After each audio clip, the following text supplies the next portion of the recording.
You have $650 billion, and nobody knows it. Not your neighbors, not your barber, not the kid at the car wash who's been vacuuming your back seat every Saturday for 3 years and still calls you boss instead of your name. You're not hiding, you're just quiet on purpose. While everyone else is out here performing wealth, you quietly became something most people don't have a word for. And the strangest part?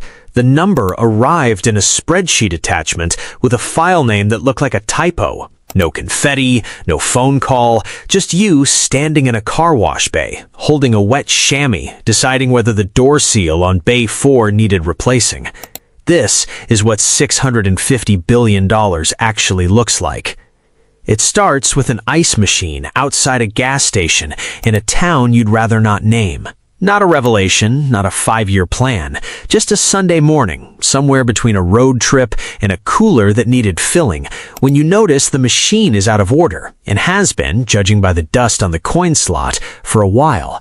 You don't think much of it at first. You just think, someone owns this. Someone built a system where a machine sells frozen water to strangers at 2 in the morning and never has to explain itself to anyone. You go home and you look into it. It takes an evening, a real evening, the kind where you forget to eat, before you understand the shape of the business. A regional operator running 40 machines across 3 counties, clearing somewhere between $150 and $400 a month per machine, after restocking and electricity. Not thrilling, not the kind of number that changes a life on its own, but you run it out. 40 machines is real money, 400 machines is a business. You don't know yet that you're not looking at an ice machine, you're looking at a pattern. You place your first unit outside a laundromat that isn't yours, on a handshake and a small percentage, using $4,200 you'd been saving for a used truck. The truck stays used a while longer. The first month, after the lease cut, after the ice supplier, after the 2 nights you drove out at 11 p.m. because the compressor tripped, you net $310. $310. Your coworker's overtime check that week was bigger. Nobody claps. Nobody knows. You sit with the number and feel something quieter than pride, quieter than disappointment, a kind of recognition that doesn't have a name yet. You don't quit because you're not looking at the $310. You're looking at what it proves. The system runs without you standing next to it. That's the whole discovery. That's the entire business, hiding inside a machine that sells ice. You place your second unit, a third.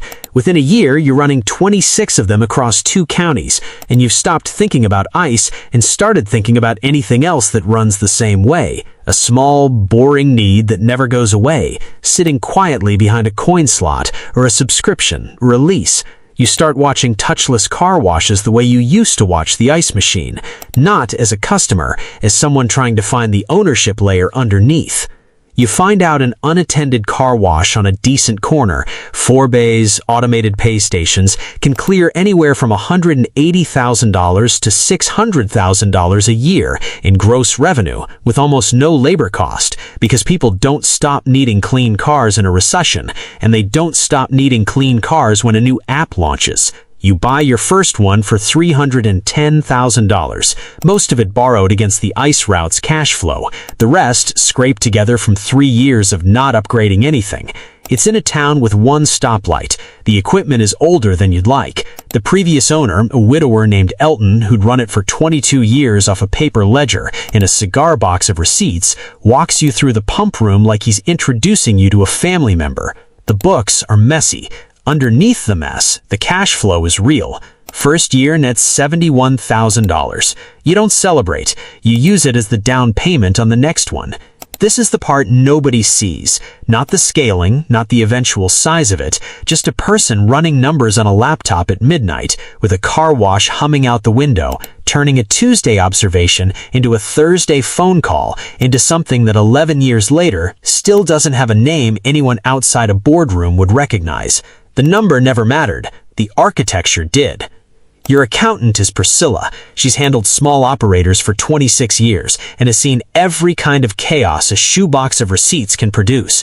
She does not impress easily. She sits across from you in the back office of your 9th car wash, and you hand her a folder. Inside is a summary of everything. She reads it slowly. She doesn't say anything for a while. Then she looks up and says, "This might be the most deliberately boring portfolio I've ever reviewed." She means it as mild criticism. You take it as the highest compliment you've ever received, because that is exactly what you built. Not a brand, not a mission statement, just a quiet stack of assets that solve unglamorous problems and generate cash whether anyone's watching or not. Here's what the folder actually contains. 11 unattended car washes across 4 states, combined gross revenue north of $4 million a year, net around $1.6 million after labor, water, and equipment financing. A network of 210 vending and ice machines you never sold off, still quietly clearing 6 figures a year in aggregate, still mostly invisible. A cold storage warehousing operation you bought from a retiring meatpacking family in Nebraska, leased out to regional food distributors on long contracts nobody ever renegotiates because moving perishable inventory is not something people gamble on. An ATM placement route embedded in 41 gas stations and 2 casinos, generating fees every single time a stranger needs $40 in cash at 11 p.m., and a majority stake in an industrial pallet leasing company that nobody has ever asked you about at a dinner party, because nobody at a dinner party has ever said the word pallet with any interest. Priscilla asks if you're thinking about anything with more upside, a tech position maybe, something that could really move. You tell her no. She nods like she expected it and doesn't fully understand it. What she doesn't see, what almost nobody sees, is the logic hiding underneath the boredom. Every asset in that folder shares one property. Nobody wakes up excited about it, and nothing is coming to disrupt it. People need clean cars. People need cash from an ATM at odd hours. Food needs somewhere cold to sit before it reaches a shelf. There's no app for any of that. There's no founder pitching a faster pallet. That's the whole point. At a fundraising gala you attend twice a year because Priscilla insists it's good for banking relationships, there's a man working the room in a jacket that costs more than your first car wash's opening month. He talks about his portfolio the way other people talk about their children, loud, animated, aimed at whoever's closest. You arrived in a 5-year-old pickup with a dent from a shopping cart nobody ever apologized for. When he asks what you do, you say you run some car washes, a little logistics, some vending. You watch him sort you in real time. Comfortable, probably. Not worth the full pitch. Good. The moment someone underestimates you, they stop watching you. And the moment they stop watching, you get to do whatever you want. People think staying quiet like this is about humility. It isn't, not for you. It's a strategy. The truck isn't a statement, it's a tool. It starts every morning and draws exactly 0 attention in any parking lot in the country. Your house is a 3-bedroom rambler you paid off 6 years ago. The neighbors think you do fine. They're not wrong, they're just missing several zeros. You don't correct them, because you learned a long time ago that visibility is expensive in ways that have nothing to do with money. The second people know what you have, they stop relating to you and start relating to it. Calls come in from cousins you haven't spoken to since a wedding. A neighbor mentions a business plan he's been sitting on. You keep the space clean because the alternative costs more than money can buy back. Your closest friend is a man named Elliot. He ran the register at a smoothie counter the summer you two met bagging groceries, and 15 years later, he owns 3 of them, working harder than almost anyone you know, stuck at a ceiling that has nothing to do with his talent and everything to do with capital he doesn't have. 4 months ago, he called on a Tuesday with something underneath his voice. He'd found a 4th location, a good one, the kind of corner that doesn't come up twice, and he needed $140,000 to sign the lease and build it out. You could have sent it before the call ended.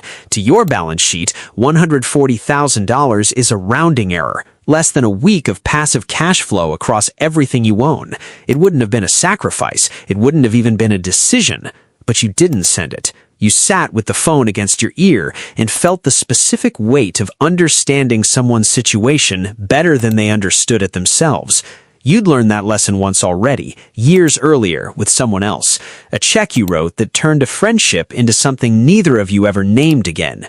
Money handed to someone who isn't structurally ready for it doesn't solve the problem. It accelerates whatever was already there. So instead, you asked Elliot if you could come by on a Saturday. You sat at his kitchen table with a legal pad for 3 hours, going through his numbers, finding 2 vendor contracts, quietly bleeding him dry, asking him what happens in month 14 if foot traffic runs 30% below projection. He didn't know, not because he wasn't smart, because nobody had ever sat with him and asked. You went back the Saturday after that, and the one after that. By the 4th Saturday, he'd renegotiated his lease terms, found a regional small business grant he qualified for, and restructured the build-out so it needed $90,000 less than he thought. He signed 6 weeks later. He called you the night he got the keys, his voice cracking a little the way it does when something earned finally arrives. He said he couldn't have done it without you. You never told him what you could have written the check for. You probably never will. That's not modesty. It's an understanding of what the story needed to be. His, built by his own decisions, in a way no transfer from you could have made possible. The email arrives on a Thursday at 6:58 in the morning. You're standing in bay 2 of the first car wash you ever bought because a sensor's been misreading and the technician can't make it until Monday, and you'd rather check it yourself than lose a weekend of revenue. You're holding a small flashlight in one hand and your phone in the other when the notification lands. Subject line, Q2 Consolidated Summary, Final. From Priscilla. She sends these every quarter, unglamorous and exact, the same format for 11 years. You usually read them Sunday morning with coffee. Something in the preview line stops you before you can pocket the phone. You open it. You read the top line twice, slowly, the way you read something when you're not sure you trust your own eyes. Total verified net worth across all holdings has crossed $650 billion. You stand there under the fluorescent light of an empty car wash bay. Water is dripping somewhere behind you. A sensor light blinks red, waiting on you to fix it. Nobody's around. Nobody knows. The building doesn't know. The dripping water doesn't know. The number exists in an email, on a phone, in the hand of a person holding a flashlight, trying to remember whether the sensor issue was the photo eye or the relay. This is the moment. Not a toast, not a phone call from someone telling you you've made it. Just a car wash bay at 7 in the morning and a number that took 11 years of Tuesday observations and Saturday kitchen tables to arrive at. You thought it might feel different. You'd pictured some kind of seam, a before and an after you could feel the edge of. There isn't one. There's just the dripping water and the blinking sensor and the quiet, steady hum of a life that hasn't changed because a number did. You reply to Priscilla with 4 words. Looks right? Thank you. Then you climb the ladder, check the photo eye, find it's just fogged with mineral buildup, wipe it clean, and watch Bay 2 come back online. You drive home the same way you came. Same truck, same dent from the shopping cart nobody apologized for. Nothing on the outside of your life has changed in the last 20 minutes, and nothing will change tomorrow either. The car washes will open at 7, Elliot's 4th location will have a line by 10, Priscilla will send a follow-up question about Q3 projections. What's different is quieter than any of that.